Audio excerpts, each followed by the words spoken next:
What's up guys, it's your boy Joseph and back with another video and jumping straight into it. We got a top 10 brawlers in this new current meta. After the balance changes, we got to solve who is the top 10 brawlers inside of Brawl Stars. Let's hop straight into it. Hopping straight into it. Now obviously we have a couple brawlers with some honorable mentions. I'm gonna show them up right on the screen. Now these are brawlers that just missed out in the top 10, and you know it sucks to say, but they're very strong and they're even very much stronger in rank, but they're just not quite top 10 yet. They're arguably in some ways, but let's hop straight into the number 10 brawler. Hopping straight into number 10, now we have Gus. Now Gus, I've got to love Gus. Like Gus has become a brawler that I've played and love to start playing. His mechanics are very strong. He was one of the most picked and banned brawlers inside of World Finals. Now he just has a lot to his kit. He has his shield. He has a gadget where it could get an insta kill once your opponent is a certain HP. He has easy to hit shots. He has a long range. He has good HP. There's a lot, you know, to love about Gus. And then he's a support brawler, so you know we don't have quite a lot of great support brawlers inside the game,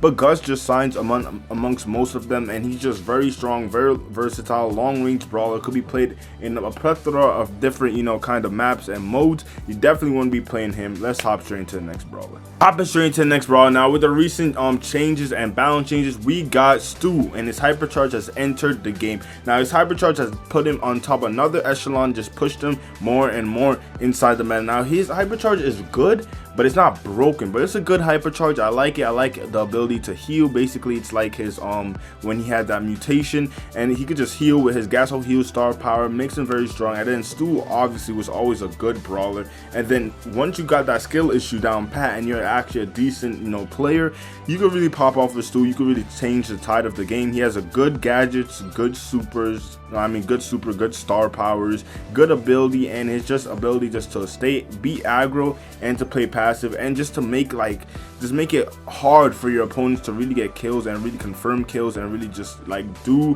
what they want to do. Stu's just the master at that, so you definitely want to be playing and learn a brawl like Stu. He's very simple to learn once you get him down pat. But let's hop straight into number 8. Hopping straight into number 8, now we got the big boy Frank Slam Army. Now Frank is, you know, they buffed him a long time ago, then they gave him some little small nerfs, but the problem with Frank is the lower HP he gets, the faster he could unload his attacks, and his attacks do so much damage. And the thing is, he's a tank. He has the highest hit points inside of Brawl Stars. He has the most HP inside of Brawl Stars, so he's gonna be very hard to kill. And then when you finally get him to low, he's gonna just unload massive amounts of damage on you. And then here's the thing, like if you're really gonna kill him and do a lot of damage to him, you're just feeding his super, you're feeding his hypercharge. He has one of the best hypercharges inside the game. It could just create so much map control and could stun a lot of brawlers if you get it in the right positioning. And that just puts Frank at a, like, he's gonna be in the top 10. He's gonna always be a dangerous brawler inside of ranked,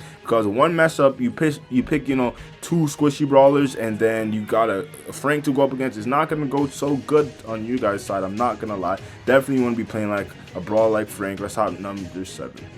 Coming in at number 7, now we got Darl. Obviously with that rework that made him a top brawler in the first place, the two rolling supers, like they extended it. Usually he had one back in the day, but now he has 2 when he charges his super. He has 2 rolls to do, and that just gives him more diversity. You know, he could push in and then he could push out. He could go more aggro in Brawl Ball. He could make some insane plays with the ball. He could just do a lot of more saving, a lot of more like aggressive plays. He could be aggressive and then he could be passive, and it could work out both for him just because of added one more super. Now obviously there's some new brawlers that have gotten higher, gotten better, so he's not going to be quite in like the top 5, but he's going to still be a very strong brawler. The brawler is going to be difficult to deal with, and then you pair that up with, like, say a brawler like Gus, who I was just talking about, a support brawler who could put that shield on him. He has a gadget where he could slow down his enemies when he rolls.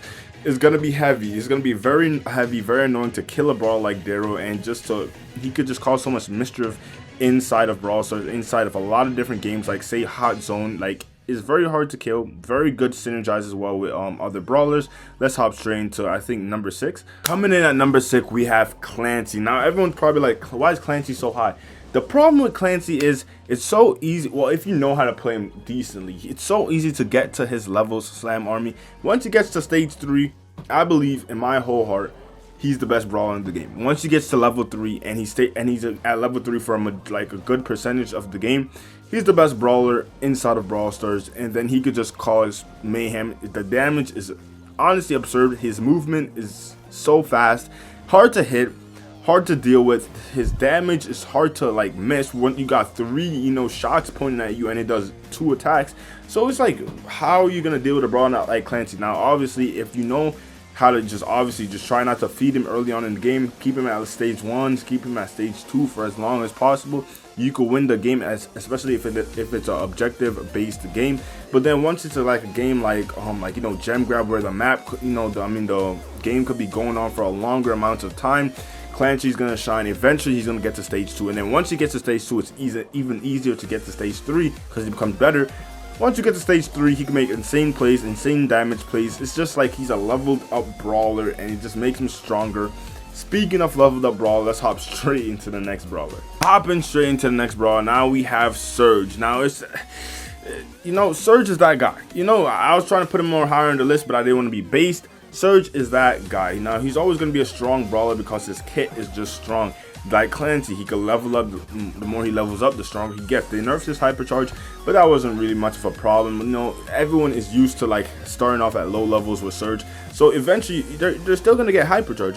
It's nerfed down now, but you're still gonna get hypercharge. You still could pump out a lot of good damage, and then he has just 2 amazing gadgets. One of them where he could tank a lot of damage and output more ammo. Another one is like if they're more ranged opponents, he could just level himself up for quite a little bit of time, make some plays, maybe hit 2 shots, 3 shots, get to his stage 2 or 3, and then that's when he's really in the game. That's when it's going to be very rough to deal with him.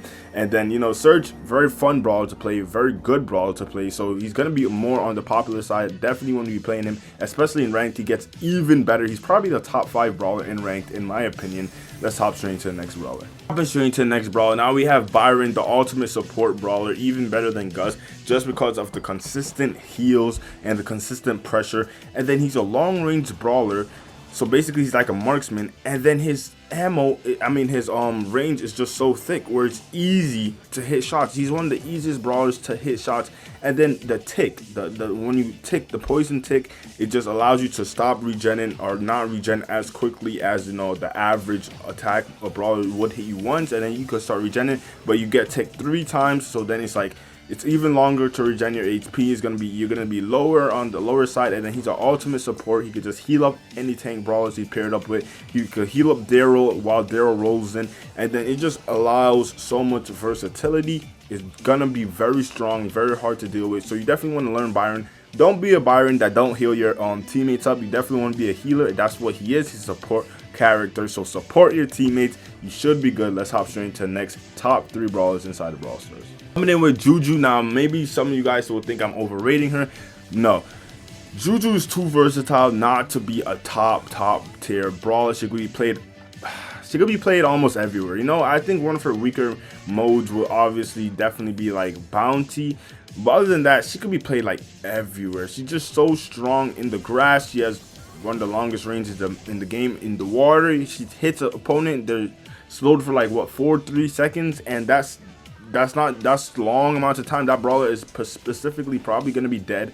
When she's on land, she does 2k per shot. And then she has a very good gadget where she has different abilities. She could go invisible, she could get a shield, she could get faster movement. So all of this paired up, and then you got a bot you could throw down called Gree, her little thing that she makes, and then you use the star power where it hits them and it slows them down.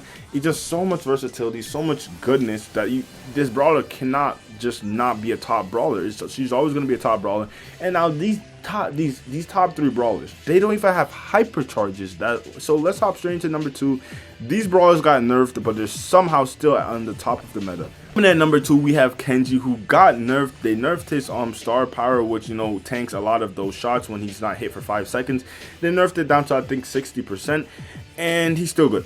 Like, his kit is just too good. He's a fun brawler to use, an easy brawler to use, in my opinion. Yes, he has some skill gap to him, but if your brawler is going to be strong, it's going to be easy to pick up. And he has one of the best supers inside the game. This brawl is strong. This brawl does not have a hypercharge, just like number 1. You guys already know who number 1 is. I hate it, but we're still talking about Kenji here. Now, his ability just to be mobile and just to dash in, dash out, get a sweep of damage, farm his super very strongly, very quickly. This brawl is going to be strong. He's always gonna be good. He's even gonna be better in ranked, where you could like ban out some of his counters. Let's hop straight into number 1. We already know who it is. Let's hop straight into it. Hopping in, number 1, we have the Rat. We have Mo. He's still gonna be that guy just because of his kit. He has the best super in the game. He could just go on the objective, go on the high save, go on the opponents.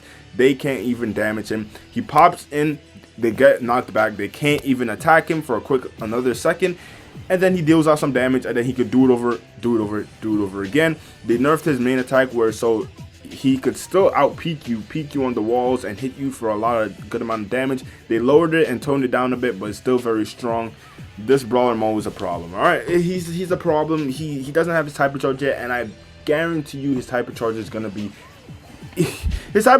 good. I guarantee you. I bet it on everything. It's just there's no way they messed up on a hypercharge like Mo, because it's just a simple. They could add a shield, or they could buff the damage, or you know what I'm saying, or it could leave trails of fire. His attack, like his super, like it's very strong. These brawlers are gonna be meta for a very long time. They don't even have hypercharge, and they're the top 3 brawlers inside of Brawl Stars. What a meta we live in. Make sure to like, share, subscribe. It's your boy Joe Slam, back with another video. We're out.